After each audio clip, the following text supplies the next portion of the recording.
All right.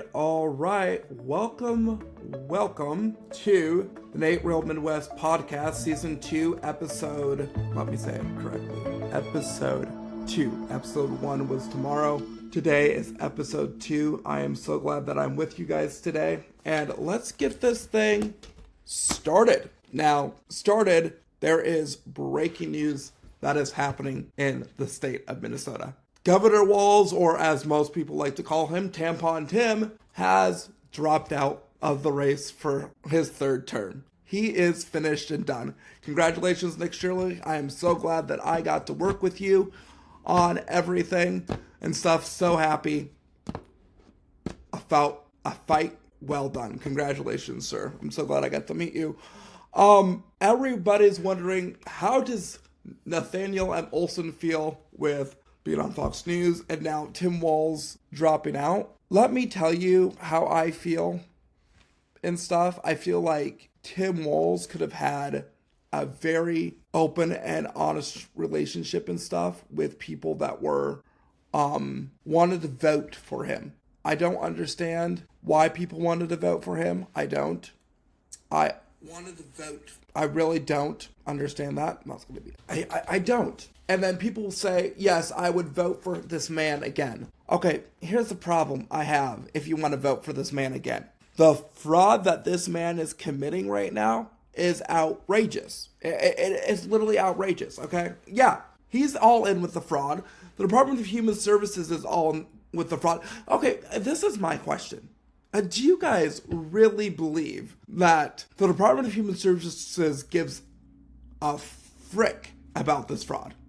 Do you guys believe that? Do you guys believe one bit that the Department of Human Services is with, like I said, care about this fraud? I don't think at all. I don't think one bit at all that people like him, like Governor Walz and the Department of Human Services, cares about this fraud. Not one bit. And that's really sad, because for the excuses that they're making, it's not okay. And when I'm saying it is not okay, I know when it's not okay. All right? I know when people can be so naive on something and look at something with its eyes and figure out, oh, hey, we have this figured out. We care about the American people. We care about the Minnesota people. We care about what is going on. But when we are sitting, okay, we're sitting and looking at stuff by its agenda. And then what I mean by agenda, okay, they are sitting here, and what came out of Timothy Walz's mouth is, oh, it's the white people's fault. Yeah. What? Okay. It's the white people's fault? It's like I'm holding up this phone and saying, oh, it's the Apple's fault that's not letting me, because my phone is frozen. It's the white people's fault? What? Am I understanding this right? What? Our governor of Minnesota has nothing that he can do to hold himself accountable. His speech. I haven't listened to his speech. Do you guys want to listen to his speech? I'm really curious about his speech. I really am. I really am. His speech was probably ridiculous, disgusting, and probably so interviewed like, oh, I'm going to drop out of the race. Of course you're going to drop out of the freaking race. What are we supposed to expect? What are we supposed to expect from you? You dropped out of the race, you gave your speech, and, well, everybody knows why he dropped out of the race. He dropped out of the race because he didn't like the pressure that was coming in. I can't even find his speech. This is crazy. He didn't like the pressure of him coming in, the pressure from the federal government. I don't think he liked the pressure of me saying enough is enough and our governor isn't doing anything about it. And while he sits here and blames Donald J. Trump, his next goal of people to blame was the Department of Human Services. That's what his next goal was probably going to blame. Walz has a tendency to not be held accountable for something, he has a tendency. So yes, words of Amy is going to run, then appoint him as her Amy Klobuchar as governor of Minnesota. I don't think so. That has to be a freaking joke. If Amy Klobuchar, yeah, tell me where that is coming. Amy Klobuchar, that is, thank you. You guys, I can read from the stream, but the word is that Amy is going to run and then appoint him as her replacement until 2030. Oh my gosh. Thank you for that compliment. I am laughing so hard. I wish, darn it. I mean, that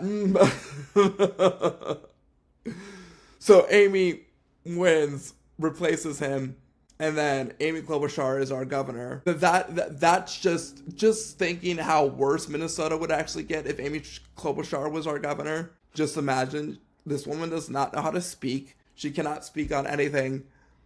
And she entered the race, and Minnesotans love her. Well, let's look at this, okay? She quits being the Minnesota senator, okay? We look at Royce White, that is leading pretty much. Let's go look at the Minnesota 24. Let's just go look at the map. Let's look at the map quick. I think the map's going to be pretty interesting for you guys. Should we do that? Let's go look at the map. Okay, here we go. All right. Let's look at this map right here and what we are. It's going to switch into my smaller thing. So, no, they sure do have wolves in their eyes. Okay, so let's look at this map right here. What I'm trying to point is right here. Let's look at that.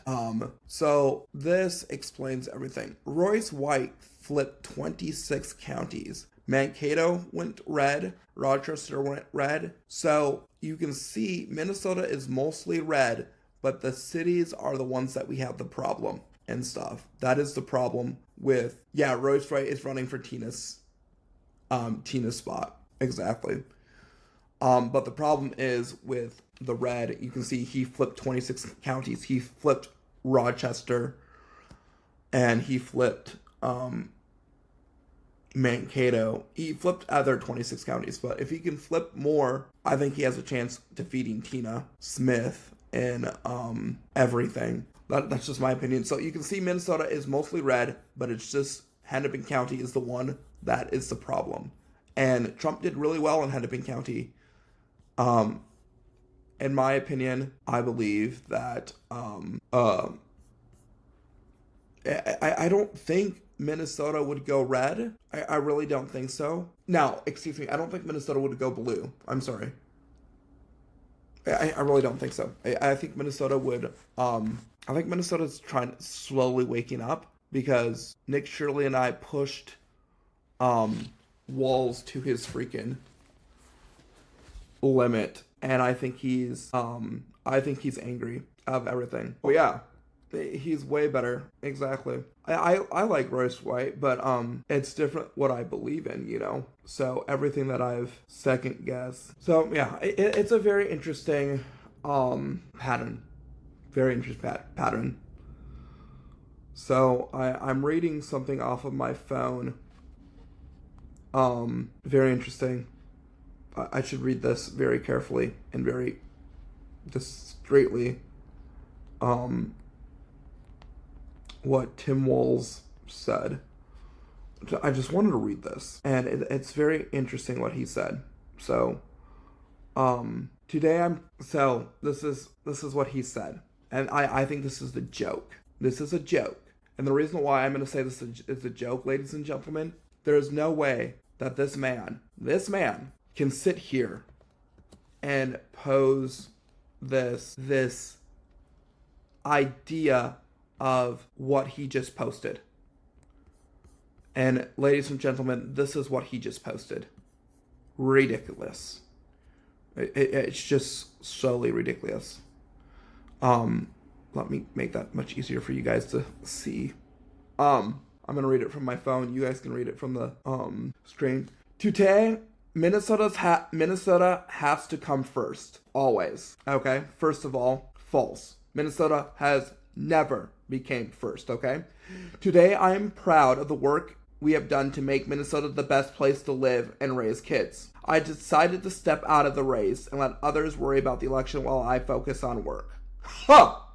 Okay, first of all, let's make something clear here, mister. Minnesota never came first. You never cared about the Minnesota people, because if you did, we would never have this much fraud in the United States of America. I mean, in Minnesota. So don't play your semantics while you are saying that Minnesota itself came first. That semantics is not the game that we're going to play. Ladies and gentlemen, you saw it. I'm proud for the work we have done to make Minnesota the best place to live with our kids. I want to make something very sensuous here and very clear for the people who think that Tim Walz is a great governor before we end the podcast. Governor Walz has made Minnesota a living hell. And when I mean a living hell, this man has no sympathy for the Minnesota people if there was fraud happening for disability people being taken advantage. So please, do not play with me and saying that Tim Walz cares. He has not done as well as the state of Minnesota when there's a $9 billion deficit in the state where $9 billion of fraud was used. That is the problem that I have with Democrats, okay? That is the problem right here. That is the problem that we have. That is the problem that we're seeing. And it's wrong. It's muggracious. It's people saying that Governor Walz should not be held accountable, but we're going to be blaming President Trump. Like I said, all the stuff that you guys want to happen and have happening is here. The people that want these illegal immigrants, the people that need these illegal immigrants, want these people to come here. It's okay for them. But Trump is the problem when ICE is coming to clean up our cities. Trump is the problem when we have a $6 billion deficit. I don't really understand. I don't understand why this is such a big deal, right? And you people can not stop blaming Trump. I really think TDS is a mental illness. I'm sorry. I really do. But what Biden did for the presidency was really good. Okay? There was no criticizing for Biden. Biden is doing a really good job. He's a Democrat running our country. Criticism? Okay, no criticism. Okay. That's fine. So when the fraud was happening in the state of Minnesota, you really think Biden was doing a really great job?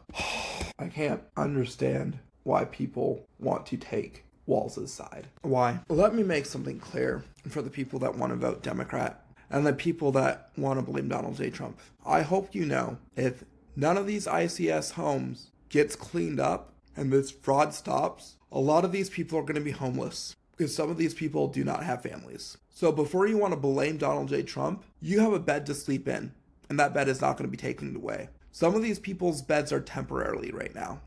They're trying to find more services. So before you want to blame Donald J. Trump on everything and blame everything on him, I kind of want you guys to step aside and take a break for a bit of the politics and just think what could happen to these disability people that could go homeless. This is very, very traumatic. There's no joke. There's no laughing matter about this. There's no nothing. Nothing at all is something much worrisome. And people should be worried. But no, that doesn't matter to you guys, doesn't it? That doesn't matter. Those people do not matter to you because it's not Trump. It's not Trump that is taking aside everything, right? It's not Trump who's trying to make America great again. It's not Trump who's trying to save us from drug trafficking. Oh, no. Disability people doesn't matter because we have to blame Trump on everything. Disability people in the state of Minnesota doesn't matter because every post I have to read is about a dictator called Trump. It doesn't matter to you, but wait, hold on 1 second. It only matters when you're affected because of one of your family members. That's only when it matters to you. There's no post on social media is how can we help the disabled people because this fraud is so much. Nope. You know what the post that I'm seeing on social media? blaming Trump for this, blaming Trump for that, blaming for once in your life. For once in your life, I have a question. For once in your life, can you not blame Donald Trump for everything? Can you? Yes or no? Can you not blame Donald Trump for everything? Can you stop with this blame, and look what really is happening in the state of Minnesota? Put your politics aside for once. Stop posting, blaming stuff on Trump, and look and think. Some of these people could become homeless if we don't solve this fraud. But somebody with a feeding tube who is homeless that can't take care of themselves could die in this winter cold. But that doesn't care to you. What only cares to you is blaming Donald J. Trump. That is the problem that I'm seeing. That is the problem that I'm listening to all over social media. Put aside Donald J. Trump for once. Put aside him and just look and think and listen. Because if you want, in the state of Minnesota, blame Donald J. Trump for everything, and there's over 600,000 people with disabilities in the state of Minnesota that could suffer, and you can't hold Walz accountable, tells me what a type of person you are, and it tells me that you don't care about these disability people as much as I do. Because I will do everything to keep fighting for these people, because I do not want them to go homeless. And nobody thinks about that. Nobody does. It's like people don't care about humanity anymore. They don't care about people in their community no more. What they care about is blaming Donald J. Trump. That's what they care about. It's really sad. It really is. It's just heart-wrenching to me to think that this is happening in our state. But nobody's going to care for people with disabilities. I pray that you guys have your eyes opened up. That's all that I have to say. All right, a couple announcements that are coming in today for you people. justicewithoutlimits.org. I encourage people to go look at that. We have Amy Klobuchar says she'll likely run for governor. Keith Ellison is probably going to be taking his place, where I could bury Keith Ellison in so much stuff. Mike Lindell got his endorsement from Trump. What else? There is a debate going on January 20th, and I will hopefully be there with the Republican nominees. Mike Lindell with there. It is $25 per person. 4 seats are available right now, you guys. Make sure you guys are getting your tickets. So I will be ordering my tickets pretty soon. That is January 20th. So pretty soon. You have 15 days to order your tickets. I need to order my tickets. So I will be there. Hopefully I'll be singing the national anthem, but I will keep you guys posted on that. So that is the announcements that I have for the end of my podcast. I am so glad that you guys are here with me. Let's keep this going. And it looks like we might be having a podcast tomorrow with special guests, or tonight. I'll keep you posted on that announcement. Just keep watching some stuff that are coming down. So that is the announcement for major events. That is it. I will probably have more announcements coming for you guys. I'll probably have weather for all of your guys' states pretty soon coming up, that you guys know what's going on. So that is the end of the Nate Real Midwest podcast season 2. I cannot wait to have these special guests. Hopefully we'll be having them maybe later tonight or tomorrow. So I will see you guys on the flip side. God bless, and always stay strong. And we are done with the fraud. This is the Nate Real Midwest podcast, and Nathaniel M. Olson is signing out. God bless you guys. Happy New Year.